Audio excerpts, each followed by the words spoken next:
Bang! Neeves Knives, I'm Jared, and today we're checking out some new knives from FENGLI and KASS brand. They're basically like a sister company. I have some new models from them, which I'm always excited about because they do some incredible work. And we're also going to check out a couple designs that I already have from them. Their packaging is crazy cool. But let's start off with this one, the Paladin, the KASS brand Paladin. This is using M390 steel with a hollow ground, blasted finish on the hollow with a satin finish on the flats. You can see the, satin finish on the flats and then a blasted finish on the swedge. It looks really, really cool.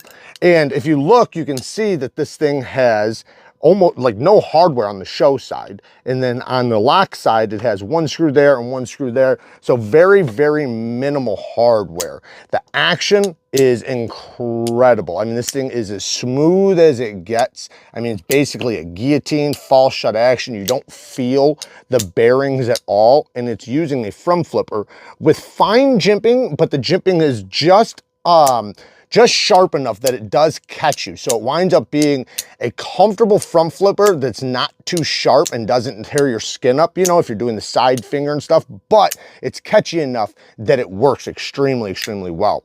The access to the lock bar is really good, and you can see we have titanium scales over the top of a liner. This is a sub liner lock, so the liner's screwed into this scale right here. Then you have the bolsters capping the, basically like the bottom part of the titanium. So you can see the transition right there, or the separation.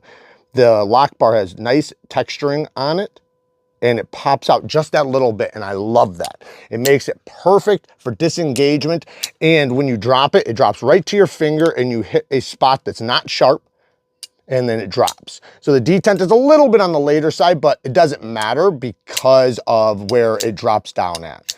But yeah, very fidget friendly for a front flipping action. Now, as far as the ergonomics and stuff, it doesn't really matter. This isn't going to be a knife you're going to take on the job site or anything like that. It's comfortable enough. Well, I mean, it's comfortable, period. But I'm just saying it wouldn't matter if it wasn't. I do feel a couple little sharp spots back in here, but it doesn't matter. It's very comfortable, and it's going to work out just fine for its intended purpose, which is, light duty EDC. Now, the hardware on this side, as you can see, we have basically like a flathead right there. It's a proprietary.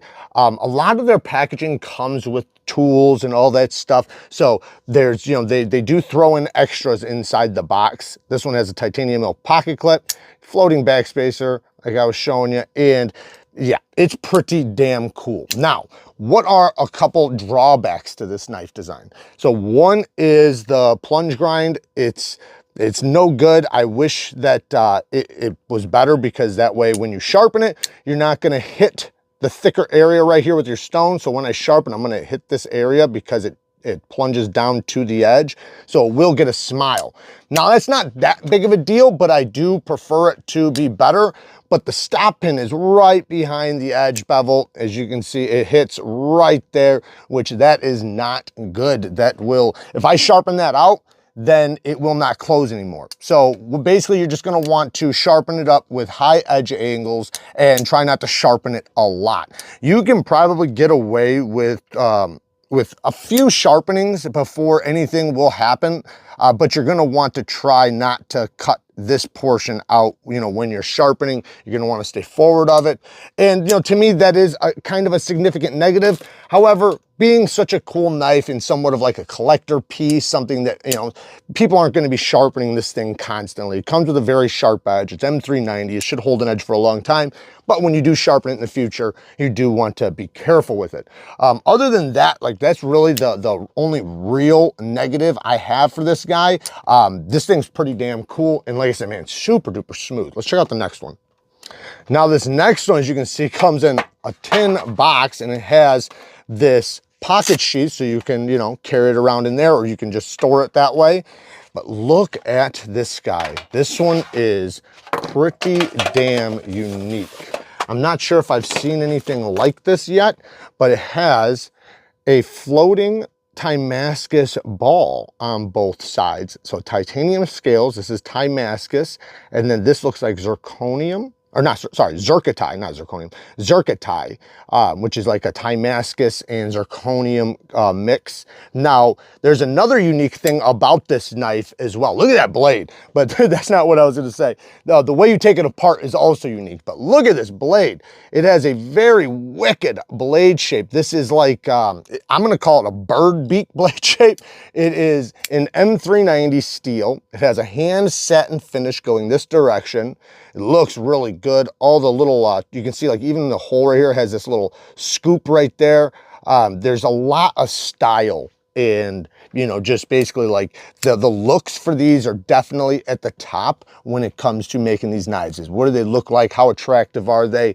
You know, and so on. So the use part is probably going to be secondary. So it's going to be, form over function to some extent, but they function really, really well. I'm just saying that you can tell that like the design is the most important, which a lot of people appreciate, because when you start getting into collecting knives, you're definitely going to want some wicked looking knives. Now, if you look, the Damascus balls, they actually are screwed in from the inside. They're flat on one side. And I do have extra of those where you can, you know, change them out, but you can see it is a ball, but when you see it like this, it looks like it's floating and it looks really cool. Then you have, like I said, the zircotite clip over the titanium scales. All these little cuts are really cool. You got I think this might be a zirconium pivot. I'm not positive, but it looks like it. I love their logo. The ergonomics is actually pretty good on this. You know, for a compact knife, my pinky kind of hangs on to the ass end right there and it feels pretty good. This is mostly going to be a pinch grip knife if you're going to be using it. And this beak, this bird's beak blade shape will work extremely well for opening things up. It's definitely a unique blade shape, but it definitely will function very well, especially for utility purposes. The flipping action is amazing on this. It has a perfectly tuned detent. It literally snaps out there with authority, and even if you're just breaking the detent, it still flips pretty good. I'm sure you can fail it if you really try, but they made it to where it's got the perfect amount of tension before it breaks, so it's not going to hurt your finger, and it's also not going to be a light detent. It's like perfect. And what's cool about it is you also have the hole deployment that works very well as well. Now, the thing is though, this is slippery, this edge, because they did knock it down and they put this little scoop right there. So you feel that it can be slippery, especially for the thumb flick, but if you push in there, you can get your thumb to grip it, but you see right there, it kind of slipped. For the reverse flick, you just want to use your nail and not just your skin. You can use your skin, but you got to put just a little bit more effort into it, but it works good. It does work good. Nothing I said is a negative, really. It's just, you know, just an observation. Now, the lock bar, again, is a sub, well, I would call it a sub frame lock on this one, but you can call it a sub liner lock. It's screwed in right there. It is titanium, and it does have a steel lock bar insert, and it has this nice texturing on it. Great access. So disengaging and the drop is really, really not only comfortable, but it's satisfying. Now, I know you probably see this. It's not a front flipper, so you can't use that, but it just adds to a little bit of the style. The landing zone's really good. All in all, it is a cool, cool knife. The plunge grind and sharpening choil is a bit better on this one, so you're gonna be able to sharpen this one no problem. Oh yeah, how do you take it apart? What is the unique thing about this? So let's show that really quick. So the pivot, you know, obviously comes out right there, and this will come with the tool because this one is a pre-order one, but you wedge right here behind there and then you lift up, and then that will pop this up, and then right there, now you can get to these screws right here to take it apart. And that also, like you can see there's screws on the inside right there. It took me, I had to reach out to the company and figure out how to take this thing apart. This screw right here, it will come with a tool that I know I have somewhere. I have one of these tools where it's on the side of the tool so you can get it into tight spots and unscrew, you know, a torque bit, but very cool. And you snap that in, pretty damn cool. So it's that little spot right there. You just wedge right behind it and then pry up and it clicks it out. It's almost kind of like on a detent system in some kind of way. So pretty cool how the thing does come apart, which does make it to where you see no body screws, just the pivot, and it is definitely unique to some extent, and I think it's really cool. And like I said, the style of it and just the visual appearance is really, really good. It makes it be a knife that can stand out in your knife collection. Now, let me show you a couple other knives that I have from this company. Look at this. This is just beautiful. That zirconia overlays or inlays and the clip just looks absolutely amazing. I love this cut of the zirconia or the zirconia. I love the grays inside there from the zirconium. It looks beautiful. We have a modified Wharncliffe blade shape. You could even call it a drop point, but M390 steel. I do have a full video on this guy. It is a beautiful piece. These are available on their site because this one's a pre-order, but it's a quick pre-order, by the way. It's literally like 15 days or something after your order. It'll be shipped to them and then, you know, then shipped to you. So it's not like it's one you have to wait for a long time. Then we have this guy. This is the Black Swan. Another really cool one. We have zirconia pivot inlays and pocket clip with zirconium inlay on both sides, which looks really cool. The thumb studs are like a they're like a flower, and they work extremely well because they you know, they're catchy, which is important for a thumb stud. Now, the front flipper, I would say it's not the best front flipper. I'm not the biggest fan of this front flipper. It does work, so it's not like it doesn't work, but I prefer the thumb studs on this particular model. Good access to the lock bar, very smooth on the drop. Like I said, they do a really good job with their action.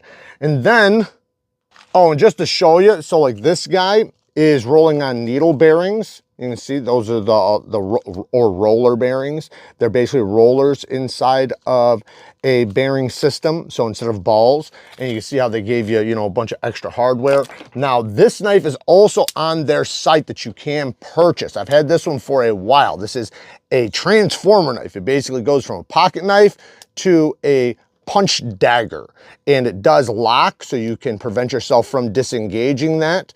The locking system for the blade is very similar to a design that Chris Reeves does, and this is just a titanium piece, almost acting like or is acting like a spring with the thumb stud, and it wedges in right there. Now, that's not going to be the strongest locking system, especially for what, you know, would be a punch dagger, so it's not something I would use for actual self-defense unless if you absolutely had to, unless if they came up with a different locking system for the blade. But the cool factor is 10 out of 10. It's very unique. It's made out of premium materials.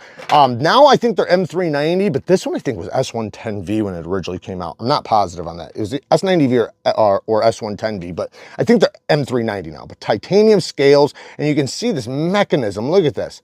I mean, it's crazy how they were able to make this so smooth, because the transition, look at that. It's so smooth, and it actually is pretty comfortable in the hand. I just don't trust the lock if I was gonna use it in a serious way, but pretty damn cool. So that's a quick look at some of their new designs and some other designs that I already have. Like I said, everything will be linked down in the description. Work hard, stay tough. Until next time, peace.